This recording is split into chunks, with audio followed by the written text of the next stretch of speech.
ఆ స్టాట్స్ కోసమే ఆడాలి అంటే 100 సెంచరీల కోసమే ఆడాలి అంటే తనని ఆపడానికి ఫిజికల్ ఫిట్నెస్ అయితే ఏ మాత్రం అడ్డు కాదు.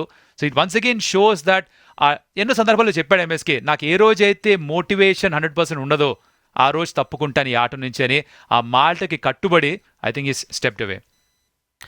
సి సమ్ ఆఫ్ ది ఇప్పుడు ఎవరైతే కనుక మన కొంతమంది లెజెండరీ క్రికెటర్స్ మాట్లాడారు కదా, you know that speaks volumes about this great man. అంటే the energy that brings in the intensity. అంటే చాలా సందర్భాల్లో నేను కూడా చూశాను కౌశిక్, ఓడిపోయే పరిస్థితులు కానీ లేకపోతే అపోజిషన్స్ పరిస్థితులు కానీ he is always there tit for tat. He will do anything India గెలవటానికి ఏదైనా తను అంటే చేస్తాడు.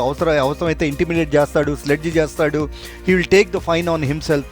But he gives everything 100%. అందుకనే మనకి ఎందుకు ఇంత ఎమోషనల్ అవుతున్నాం, ఎందుకు ఇలా యాక్సెప్ట్ చేయలేకపోతున్నాం అంటే టెస్ట్ క్రికెట్కి అంత ఆనందాన్ని మనకు పంచిన విరాట్ కోహ్లీ అంటే ఇండియాకే కాదు, is a brand across the world. Everybody ప్రపంచంలో ఏ కార్నర్లో అయినా కూడా ప్రతి ఒక్కరు కూడా విరాట్ కోహ్లీ ఆడుతుంటే మాత్రం నిద్ర లేచి చూడాల్సిందే, ఆ డిఫరెంట్ టైం జోన్లో ఉన్నా కూడా. ఆ టైప్ ఆఫ్ ఆనందాన్ని ఇచ్చాడు మనకి. అండ్ చాలా ఇందాక ఒక చిన్నపిల్లోడు అక్కడ చెప్పాడు, విరాట్ కోహ్లీ నవ్వుని టెస్ట్ క్రికెట్లో ఇక్కడ నేను చూడలేకపోతున్నానా, ఆ కసి నేను మళ్ళీ చూడలేకపోతున్నానని ఒక అబ్బాయి ఒక అమ్మాయి వాళ్ళు భావోద్వేగంకి గురవటం కూడా మనం చూసాం.